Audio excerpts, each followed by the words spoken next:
Good afternoon, everybody. How you doing today? Yes, that is a fire bush, but it's not a bush. I trimmed it to be a tree, and the goats help me with the bottom. They get rid of the leaves, and I'll just go and trim these little things that stick up. Then they get up. I let them go as high as they can, so it ends up being a tree. And then about every other year or so, I trim this side because it's right over the driveway. And the plow guy can go up without killing himself. But isn't that pretty? That is really pretty. It's like the red on top and the green underneath. We did have that frost, so yeah, if I didn't say it, it's starting to look pretty ratty. And some things we get in good color, and some went right from green to brown. So I have a feeling this one is going to be a yan. It's going to be. So anyway, look what I got. The guy that used to live down the street, one of his side businesses, he trims trees. He's the guy, if you saw the video, that did my maple tree. He does a really good job. And this is a hint for you. If you live in an area, either they get storms, or there are landscapers that do tree trimming. If you know, ask them if they go places where they don't use sprays, chemicals and stuff. Because if they use chemicals, whatever is in that, what they use, if it's treated, will go into your plants. So that's not good. But if you want to, say you do like to use weed control, and they go to a place that uses weed control, you can get free weed control. Just to ask them, because all this stuff, this is trash. It's all trash. He did a work over by, where did he say he was? It's off in the back someplace, but it's behind a farm. And they had some trees down from the storm. And this was 4 yards. I said, I can use 2 more of these. I'll show you what I'm doing with them. But it's really nice. You don't mind. You get a few little sticks if there's really long ones. So you just heave them out, like you can see. I put them in the bucket. And as I'm going, like these, for free, I don't mind. Right? There's green in there. That will go down. He dropped this yesterday. It's already getting warm. So I've started to get some of it out of there so I can flatten it and keep it from getting hot, because then it'll just compost out. And it won't happen right away, but when it starts getting hot, then it starts to get smelly too. So I try to keep it cool. Along these edges, you can see the leaves have already died down a little bit. But as where I've been digging, they're staying green because it's hot. So I want to get that so I can spread this out a little bit more. And let's go for a little quick wander. I'll show you what I've been doing. I have been repairing, I think it's called a portico. And these are the rubber pieces that's going to be for the roof. I know, driving on them, you're going to end up with holes. Nah, I don't think so. So anyway, we're going through. This is the front thing that I'm fixing. And as soon as it's done, I'm going to put up a composite video of the whole process, because I'm doing this by myself. So let me tell you, this is taking some doing. I had these originally from the farm. That's why they're a different color. These will all brown out. But I'm mulching all along here so that the weeds will stay down. This is where the oil man comes in. This thing right here is a handle for him, and there's a stair. See? And this is the drain that comes out of the basement for the sump pump. So to cut here is kind of tough because the portulac is growing in. There's the bush here. You get too close down there. Then you got the blueberry and the nets and all that stuff, and assorted here and there comes up. So I decided this is what we're going to do. I put down, this is how I do it. I put down cardboard. I save boxes.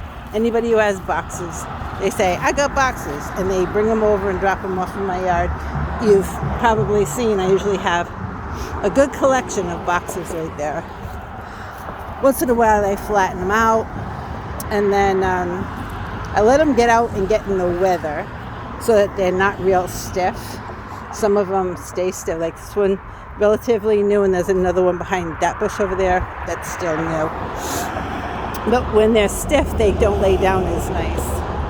I like them to get wet first. These have been down most of the summer because I didn't have chips.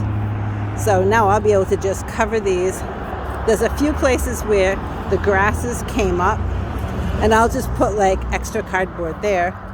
But the rest of this, it's all covered.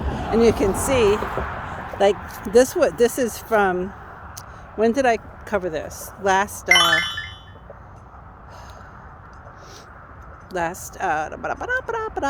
I want to say it was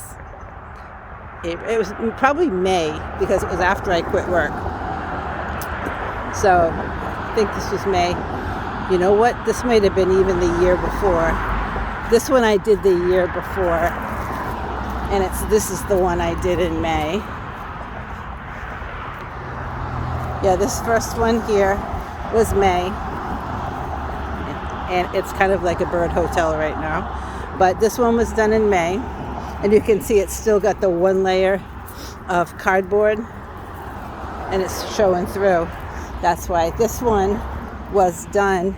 And then it also got last year's mulch on top of it. So you can see where the cardboard doesn't really poke through.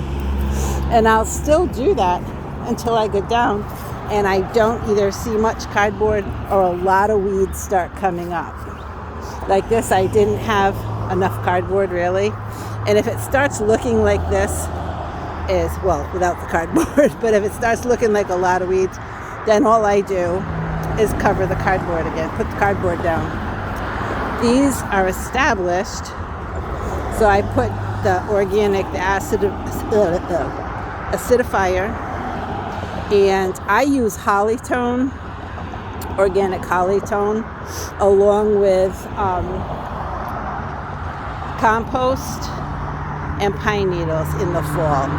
In the spring, I just use the compost because it seems like they don't really need it, but I like the Hollytone in the fall because I think it gives them a little extra help over the winter, especially if it's going to be a harsh winter. And with all the layers and protection, you can tell I don't have problems. Sometimes they grow too much. Now you might think blueberry shallow roots and stuff, you keep putting stuff on there, does it get too deep? No, it doesn't, because everything composts down and it's just like a raised bed. The plant and the elements actually take away some of the soil depth. And I've been doing this for my parents these big bushes are probably almost 60 years old. And I've been doing the cardboard and wood chip thing probably since I was in my late 20s. My dad used to do it before that. But once he started getting it was getting hard for him, then I would come over and do it. And it's not a hard thing. It's easy to do. But you can tell it's pretty much the same level as the yard, except for where I just put new stuff in. And frankly, I'd like it to get a little bit higher, but that's all right. And let's see, those 4 yards will almost do this part here. To go near the house, I get cedar. Now, these are straight cedar because that was what they had. Over here, I have cedar up in the back, and I asked him when he comes with a load to bring the chipper, and if he would chip my cedar for me, that I'd throw him some money. And he's like, no, I'll just do it. So that will be nice. So he'll chip that, and it's like straight cedar, really, really strong. So I might even mix it with some of his chips, but I'll put more cedar straight along the foundation, because any of this other untreated stuff could possibly attract some kind of bugs and stuff. And there's one thing I have started doing, because with COVID, we did start having a lot of wildlife. And let me go see if I can grab this real quick out of the car. It's something the guy I get my hay from told me. Here it is. Oh, okay. To sprinkle around your foundation. All right? Because with COVID, like a lot of more animals have been getting very, very bold and coming like right up to your house. We have trouble really with coyotes. I mean, everybody has trouble with coyotes, but here, you know what they do? They come right up to you, and it's not like your Texas desert coyotes that are afraid of you. No, they come and they go like straight, right up to you. So we have rabbits, like squirrels, possum, everything, you name it, everything comes right up to your house. And this is the first year in a long time, found a lot of chipmunk holes around the foundation. And I've tried to get stuff I got the filler in stuff, doesn't work. I covered the whole side, the other side of the house, about 3 feet out, with hardware cloth. And then put, actually, because I have so much of it, compost. So I put compost down and let the grass grow up through it. So that saved that. But there's some places it just doesn't make any sense. I'll show you the gals while I'm gabbing. But some places you just can't do that. You can't like hardware cloth around everything. So as I sprinkle that around, and it'll keep the smaller varmint kind of things from wanting to come in, which includes squirrels and all that stuff. They do have one for bigger animals, but this is the one that probably will help me the most, because it's got my top babies here. And one problem is I got a squirrel in the attic a few years ago, because there was actually a hole. I had the hole fixed, and then since then I think there's a chipmunk that goes up between the old house and the siding in the back, but I don't think it gets in the house. But I think it started a throughway. I don't know if it got into the basement or what, but I think a squirrel has been getting into the basement, because every morning around 5 o'clock, 5:30, I hear this weird. And at first I thought, mouse, rat? No.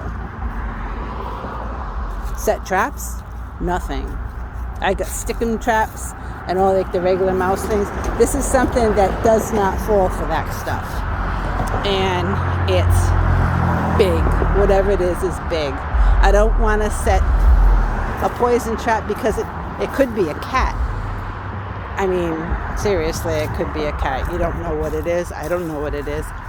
And I haven't seen any evidence, like poop or anything like that, so that I can't guess. So whatever it is, it's either just coming in and sleeping and leaving, and that's what I'm hearing is when it's exiting. And wherever it is, it's not just wandering around. So that makes me think it's not like mouse, rat type of rodent thing, because they don't just come and go as they please generally. This time of the year, when the mice come in, they come in and they set up housekeeping. And that's pretty much, you can tell when that happens. I usually get one mouse and I can get him taken care of. And there you go. But Now, this is, whatever this is, big. And even the dogs, they're really good at letting me know that some kind of weird thing's going on. But they even got the sideways. And it's not something that's going through the walls, because Gigi would be the one to follow. If she heard something go through the walls, it would follow. So it's in the basement. And I don't know. So I'm going to sit down, have a heart trap tonight. And hopefully in the morning, I get some jobs tomorrow. So the house will be quiet. So whatever happens, hopefully, like by Monday, I've caught something. And then we'll see. If I haven't, then we'll have to go on with another plan. Maybe I have to bait, like, I don't know. I'm going to bait with peanut butter and see what happens. That usually works with everything. Usually within a couple of days, it's good. So anyway, I just want to show you and give you a hint that you need an economical way to mulch. Now this also goes if you can call, you don't have to have a friend. You just call a landscaper, and they all have to pay to get rid of their clippings and stuff. The blueberries pretty too, huh? So they have to pay for that. So if they can just drop it off at your house for free, they love that, really, because you're saving them anywhere from $75 to $200 a load. Really, you wonder why it's so expensive to have things done. Now, if you live in a clay area, this is a good one. When they're cleaning up yards, grass clippings, leaves, all that stuff, ask them to drop it off. And the thing with grass and leaves like that, that composts down really fast. So you've got to get that spread pretty darn quick or it will smell. But if you can put that down and cover it up, ideal time to do that is the last cutting of the year, because then the next thing that's happening is the leaves are going down. So they come and bring you a load of leaves on top of your grass, and by next year you've got a great beginning of a garden. Put the grass clippings down, the leaves down, cover it or don't. At the farm we use leftover, actually that's what's in my driveway, is leftover rubber from a company that puts the rubber roofs on. And you can call them, ask them if they have scraps. And you can glue the scraps together, or you can just leave them separate. I leave my pieces separate so I could just stick them wherever, but now they're going to get glued on top of the porch. So, but they're like, holy smoke, I think they're like 10, 12 years old. But that's what they either get folded up and put in the shed, or they just sit on grass or something. So they'll be perfectly fine taking care of this porch thing. And then I may use that as the underlayment for shingles, but I doubt it, because it's basically a flat roof. It's not it's got maybe a 1.5 inch pitch, something like that. So it's got runoff and everything. Doesn't need anything up there. So I'm going to be lazy and leave it probably, at least for the first year. But yeah, even that, my beauty berry. Oh, my beauty berry. Oh well, but the birds like it, so that's good. Anyway, so that's what I've been up to. So, well, I still got a little more sun, because this is the last day. From now on, I'm going to have to give up around 3 o'clock, because then everything has to get put away before it gets dark. So anyway, don't forget to turn your clocks back if you're seeing this now, and take care, and hope that gives you some idea, because boy, I'll tell you, it sure does save you a lot of work and a lot of money. So take care, have a good day, and until next time, bye.